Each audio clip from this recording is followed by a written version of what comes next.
আমরা কিভাবে পানি সংগ্রহ করে থাকি আজকে আমি দেখানোর চেষ্টা করব। এই পদ্ধতি কিন্তু আমরা যুগের পর যুগ ব্যবহার করে আসছি। আমাদের আদিবাসীদের এই পদ্ধতি ব্যবহার করে পানি সংগ্রহণ করা হয়। প্রথমে আমরা পানি যেখানে আশেপাশে আছে ওই আশেপাশে কোনো পাথরের উপর বা বালু উপরে গর্ত করেই নিব। তারপরে এই ময়লা পানিগুলা পরিষ্কার করে নিব। এক পর্যায়ে ময়লা পানিগুলা যখন পরিষ্কার হয়ে যাবে তখন কিন্তু ওখান থেকে খাওয়ার যোগ্য পানি আস্তে আস্তে বের হয়ে আসবে।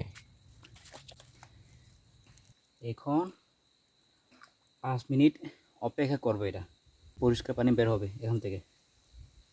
এই যে দেখতে পাচ্ছেন পানিগুলা আস্তে আস্তে করে পরিষ্কার হয়ে যাচ্ছে, পরিষ্কার পানি বের হয়ে আসছে, দেখতে থাকুন।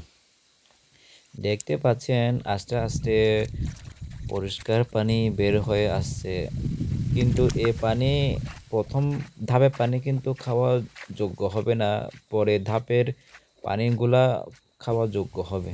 এখন দ্বিতীয়বারের মতো আবার এই পানিগুলো ফেলে দিব, তখন আরও পরিষ্কার পানি পাওয়া যাবে।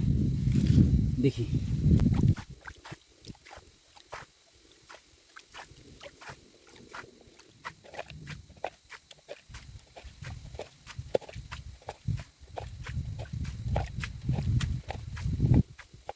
পানিগুলো একদম পরিষ্কার হয়ে গেছে অলরেডি।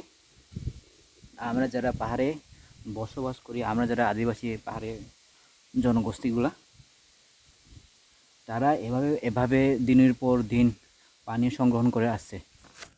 আমাদের পার্বত্য অঞ্চলে সবথেকে বড় অংশের সমস্যাই হচ্ছে এ পানি।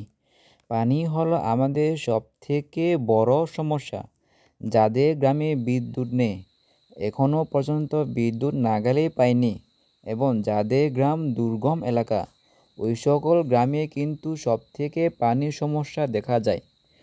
ওই সকল গ্রামে পাহাড় থেকে 1000 ফুট নিচে নেমে এভাবে গর্ত করে দিনের পর দিন পানি সংগ্রহণ করে আসছে।